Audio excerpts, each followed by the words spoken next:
Welcome to NSK taste and teach channel. இன்றைக்கி இந்த வீடியோவில் எக் பிரியாணி ரொம்ப ஈஸியான முறையில் ப்ரெஷர் குக்கர்லேயே எப்படி பண்ணுறதுன்னு பார்க்க போகிறோம். முட்டையை வேக வச்சு எடுத்துக்கலாம். மசாலா உள்ளே இறங்கிறதுக்காக முட்டையை கீறி விட்டுக்கங்க. அடுத்து அதில் மிளகாய்த்தூள் 1/2 டீஸ்பூன் சேர்த்துக்கங்க. நான் காஷ்மீரி சில்லி பவுடர் எடுத்துருக்கேன். மஞ்சள்தூள் 1/4 டீஸ்பூன் சேர்த்து மிளகாய்த்தூளையும் மஞ்சள்தூளையும் முட்டையோடு சேர்த்து நல்லா மிக்ஸ் பண்ணி விடுங்க. அடுத்த முட்டையை ஃப்ரை பண்ண போகிறோம். அதுக்கு ஒரு பேனில் 1 டீஸ்பூன் ஆயில், மஞ்சள் தூள், மிளகாய்த்தூள், கொஞ்சமாக உப்பு சேர்த்து ஸ்டவ் ஆன் பண்ணிக்கோங்க. எல்லாத்தையும் நல்லா மிக்ஸ் பண்ணி அதில் நம்ம முட்டையை சேர்த்துக்கலாம். முட்டையை கொஞ்ச நேரம் நல்லா ஃப்ரை பண்ணி அதை தனியாக எடுத்து வச்சுருங்க.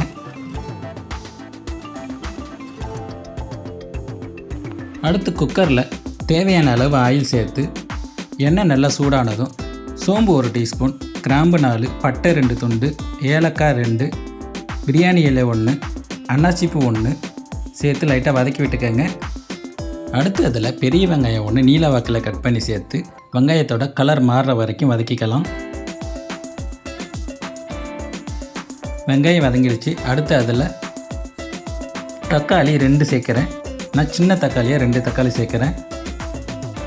தக்காளி லைட்டாக சாஃப்டாகிற வரைக்கும் வதக்கி விட்டு அதில் 1 டேபிள் ஸ்பூன் அளவுக்கு இஞ்சி பூண்டு விழுது சேர்த்துக்கலாம்.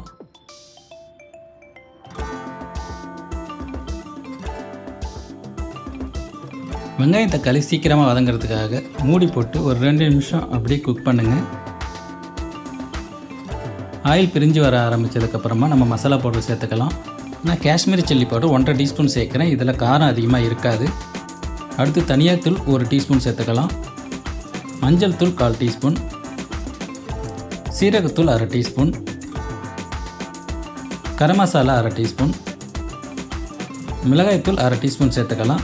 உங்கள்கிட்ட காஷ்மீரி சில்லி பவுடர் இல்லைன்னா 1 டீஸ்பூன் மிளகாய்த்தூள் சேர்த்துக்கங்க. 2 நிமிஷம் அப்படியே வதக்கி விட்டு அதில் அடுத்து நம்ம தயிர் சேர்க்க போகிறோம். 80 கிராம் அளவுக்கு தயிர் அதில் சேர்த்துக்கோங்க. தயிர் சேர்த்து எண்ணெய் பிரிஞ்சு வர வரைக்கும் வதக்கி விடுங்க.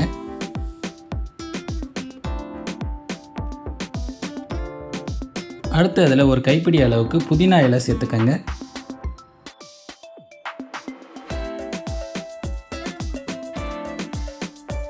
புதினா இலையோட தேவையான அளவு உப்பும் சேர்த்து 1 நிமிஷம் அப்படியே வதக்கி விடுங்க.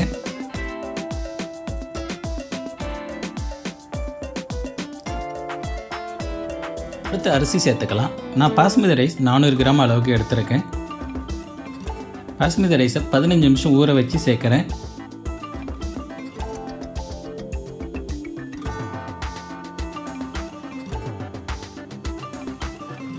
அரிசியை சேர்த்து நல்லா மிக்ஸ் பண்ணி விட்டு சாதத்துக்கு தேவையான அளவு தண்ணி சேர்த்துக்கலாம். நான் 400 கிராம் பாஸ்மதி ரைஸ் எடுத்துருந்தேன். அதுக்கு 600 ml வாட்டர் சேர்க்குறேன். 1 கப் ரைஸுக்கு 1.5 கப் அளவுக்கு தண்ணி சேர்த்துருக்கேன்.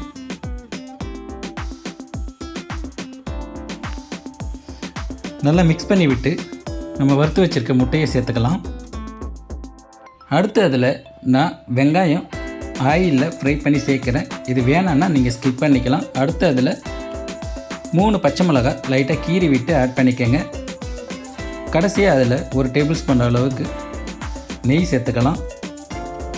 கூடவே கொத்தமல்லி தழை தேவையான அளவு சேர்த்து குக்கரை மூடி 2 விசில் விடுங்க. 2 விசில் ப்ரெஷர்லாம் அடங்கிடுச்சு. நம்ம ஓப்பன் பண்ணி பார்க்கலாம். எக் பிரியாணி ரொம்ப நல்லா வந்திருக்கு. பொறுமையாக நல்லா மிக்ஸ் பண்ணி விடுங்க. இந்த முறையில் எக் பிரியாணியை வீட்டில் ட்ரை பண்ணி பாருங்கள்.